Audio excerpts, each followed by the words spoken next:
Hey folks, welcome back to the Rosgreaves Gaming channel, and today I got another new premium for the premium spotlight that we just got. Surprisingly, a lot of us actually think we're surprised about this. The Tier 7 Italian light cruiser Duca degli Abruzzi. Now, pardon me, I'm not great at Italian, so that is the best. It does say that though on the back of his Luigi di Savoia. So that could be its full name, Duca di Savoia, Duca degli Abruzzi.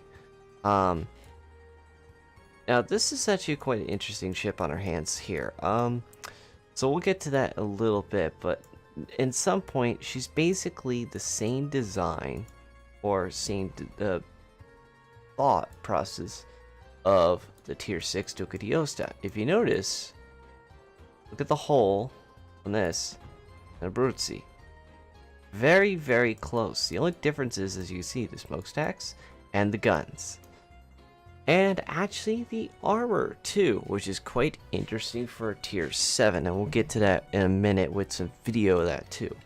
But this part of the video is going to be talking about, the ship. So, survivability for a tier 7, let's point this out real quick. So I'm going to put out here, only tier 7 cruisers. So, 32,500. Fiji, 1. Steel, 35. Shores, 32. York, 32. Atlanta, 27. Weeks. Yoko, 39. And Zakola, 34. So, all of them, it looks like that the highest health pool is the tier 7 Geo. Abruzzi is very, very close to the average highs. It's pretty good. She has 18% torpedo production. We'll talk about the armor later on. Artillery, we actually have 152mm guns. And 2 3-gun turrets and 2 2-gun turrets, as you can see. So, 5 guns in the front, 5 guns in the back. We also have 4 dual purpose 2-gun 100mm guns. The 47 Odos from 1928. On top of that, we also have 533mm torpedo tubes, which are really, really good torp angles. Roughly, you can fire these torpedoes, if I can get out of that. There we go. Basically, I'm gonna probably put about the right angle, right about there. You could still fire them, so you can basically fire these almost straight in. It's pretty insane, and that goes with the back too. They're really, really good torpedo angles. 12 kilometers at 51 knots, so they're not fast, but they are torpedoes.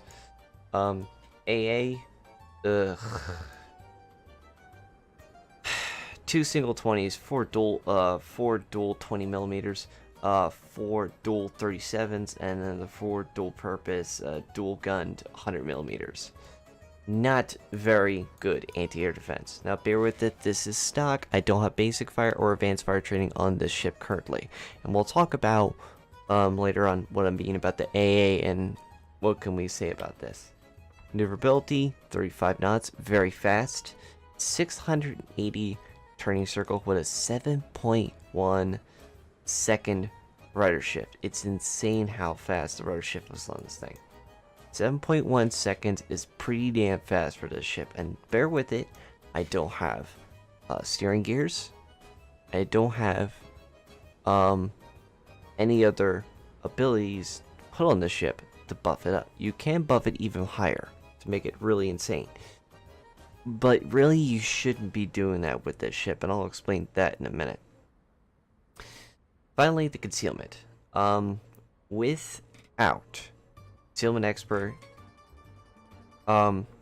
with concealment expert and the concealment mod, which I put on here on the modules, I've gotten this ship down to now 9.5 kilometers. One air detect of 6.7. It's pretty insane what you could do with this ship.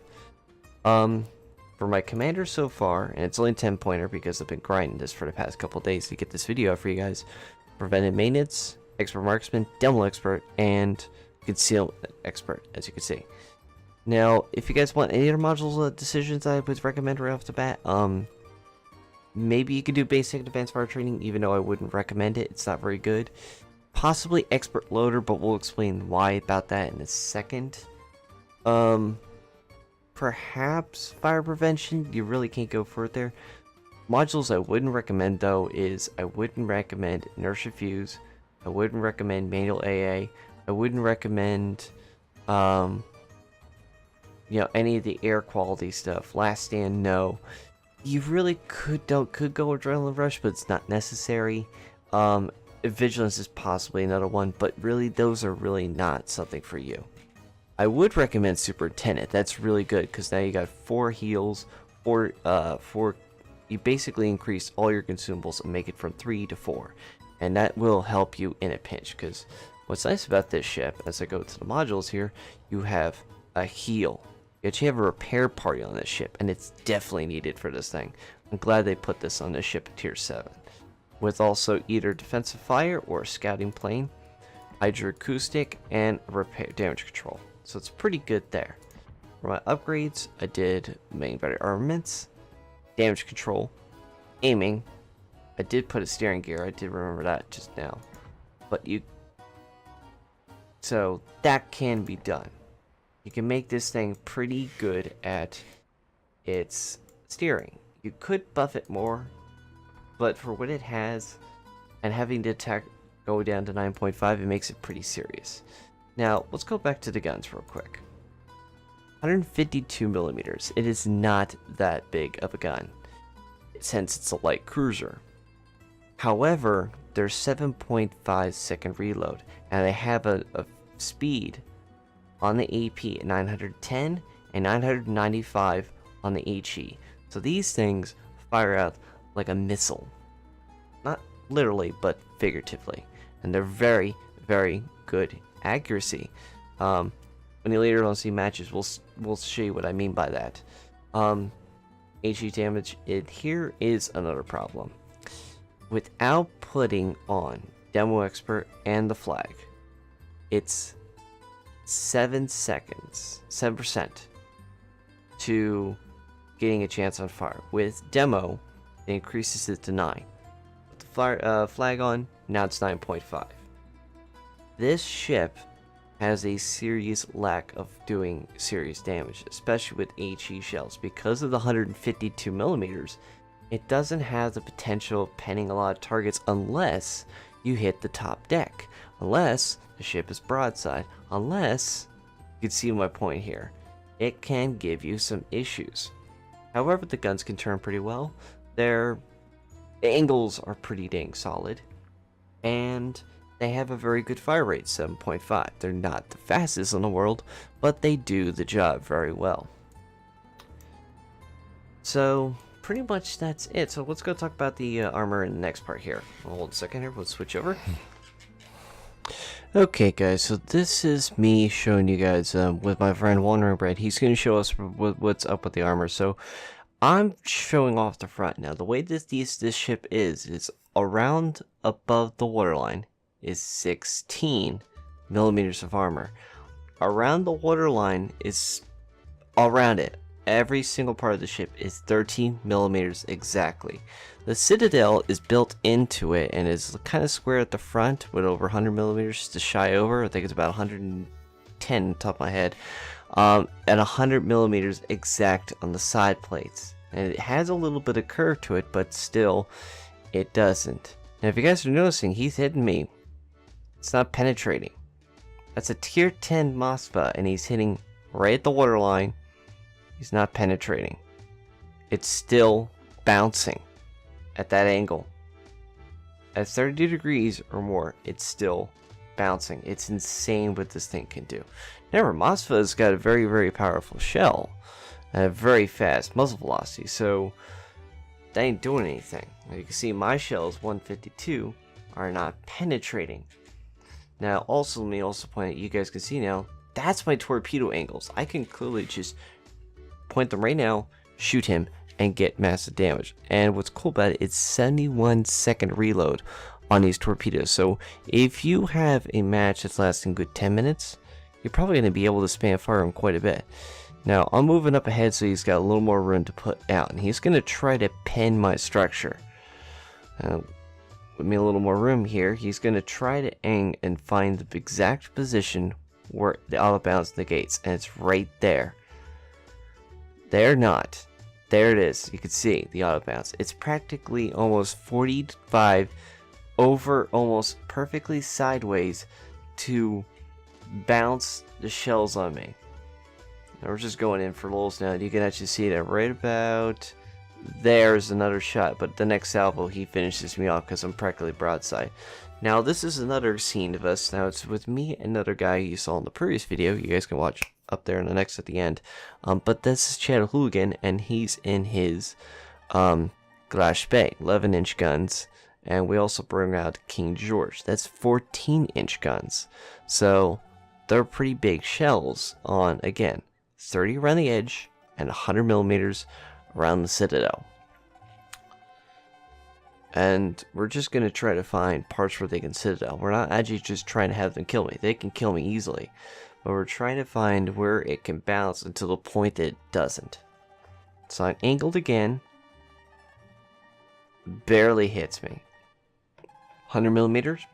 Bounces right up the side. What more do you want from this? Jesus Christ, Rez. This is pretty insane. Well, I'd like to see. And right now, of course, you can see it bounces off the nose of him.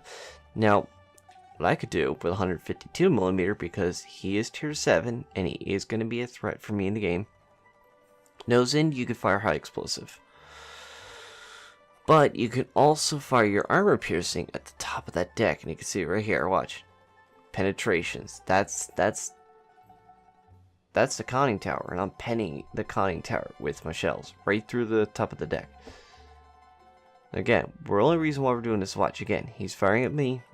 It's bouncing right off me. It's not even calculating a full penetration for damage. So it goes to show that this ship actually has a decent, pretty fairly interesting armor protection. And you can see also, Chad is getting onto the side of me, and he's firing again. Bouncing. It's not even penning. And on top of that, remember, I do have a heal. So I'm able to heal my ship, and watch. Here it comes. I'm about to put on my heal in a few more seconds. It's going to come up. Also, you have hydroacoustic, and there's the heal. There we go. On top of that, so you can actually do some massive negations. There I'm backing up. More damage to my ship, but it's not as insane. Next out, of course, finished me off. Now, the last thing I wanted to talk about was the anti-air. Now, I tested the anti-air with one-on-one with one carrier. For example, a Lexington, or a Shikaku, or a Hairu. And I have to say, with defensive fire, if you know how to dodge, now bear with it, it is bots, so bots are not as smart as the average bear, professional pro, CV player. But if you know what you're doing and you're able to dodge, you can actually do some serious hits. That's why it's kind of a catch-22. Should you buff it or should you not? I say if you are trying to get a sweet build, you probably could buff it a little bit just to be on the safe side, but really, if you know what you're doing, like this, you're going to dodge torpedoes perfectly fine, and you know how to dodge them. You know, the problem is turning might actually give you broadside enemy ships, and that might be what the carrier might do to assist the team, and that will be a problem for you. However, that's just the catch-22 that comes with the game. You know that, as much as I do. So, yeah, you're going to have that issue. But at least if you do have planes coming at you, or if you got friends you're near with to support the AA, you can throw the defensive fire with that, chain it, help defend each other, and try to dodge the torpedo attacks, especially with that. So, it's, you know, a kind of position where you kind of feel like if you need to, you have it. If you don't, it's like I said, I don't know. Really, it's the worst AA I've seen out of a cruiser, but remember, Italians never were preferably with that. Now, on to the last thing. a match. Thought we better follow us up with a nice big bow of me playing a match. So, out of all the matches I played, and I'll bear with it, I'm grabbing my sheet of paper here. I went through every single match I played with it. And I went over at least 15 matches. I was top at least more than half of the games. Maybe 3-4 of the games I've seen, you're in the middle. Top tier, you're going to see that. It's not going to be like if, you're going to be. And it's going to be, you're going to be sitting there crying a little bit. However, if you know what you're doing with the armor I showed you, and with the other aspects, you can be able to dodge. Remember, you have a very good rudder shift in this ship. Excessively good. That's one of the best, I think, one of the best rudders I've seen in a match. So it's actually pretty dang decent. So, as long as you know how to kite, keep yourself at that max distance, especially using the concealment that I just showed you with your ship, you can get yourself in a very good position for yourself to help defend yourself. You can see all these shells are coming after me, and I'm just zigzagging and they're barely hitting me. And you can see, there's that reload. I'm kicking it as much as I can, and that's the key with this ship. You want to put a lot of DPS out, but also try to keep it at max distance. See, I'm already trying to go for my torpedoes again, and try to spam them as much as I can to keep my distance and do as much damage as I can to the enemy. And with that, you can see that the shells hit the top of that deck. There's another fire. And most of them are penetrating. At least they're getting the penetrations. And you use this damage control. I'm trying Aaron piercing here, and you can see some sticks and some doesn't, and it's not fantastic. But when you go against destroyers, it's another story. I've nearly one-shotted destroyers with these shells, and the grouping you can see is pretty damn solid. It's not fantastic, but it does the job that you need, and it does the job exactly well, just enough for you to sit there and go, I can defend myself, I can hold myself in the match, and I can do some severe firepower for when I need it, especially when having to deal with some more very, very difficult ships in the match. And he's just coming after me, and I'm just gonna, I don't care. I'm going to hold my line and defend. Now, what's the problems with this ship? Well, the armor, even though I am champion in certain aspects, doesn't mean it is without flaws, without weaknesses. Because of the way the armor is, it is super, and there's the kill, super squishy. It is super squishy of a ship. You're going to take damage. There's no way you're going to avoid all the bounces, but if you can bounce a bunch of the rounds that are going to try to stick, that's going to keep you lasting in the match excessively for a long time. Especially if you're kiting back and forth, bringing out the shells, putting some damage, kiting back and forth, dodging shells. Especially, for example, that Charm Horse chasing me. You can see he's hitting me, and I'm taking hits, but I'm not taking as many hits as I could. Hence why the heal is such a big help. If you have some flags and you're going to be grinding with this ship to get your commanders up for possibly an Italian line coming out someday, we don't know. I wish there's an Italian line. I like these Italian cruisers so far. Since they built actually quite a bit, the Italians were very notorious for their Italian ship making. But you're going to need that heal, and you're going to need as much as you can. But your heal and with all those consumables is going to help you out, especially with your team. You're going to know destroyers are going to be in a match for sure, so you're going to use that hydroacoustic. You're going to take some damage, and you're going to use that heal. And that's where that superintendent might actually be more useful for as a commander build.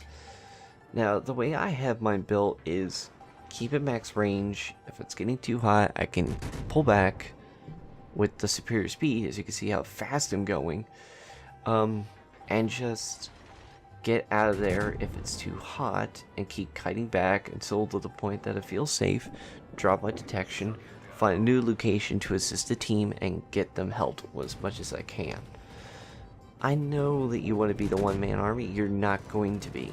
You can try to be in this ship, but it's not going to be a friendly picture. And here comes the carrier, as I said before. Yeah.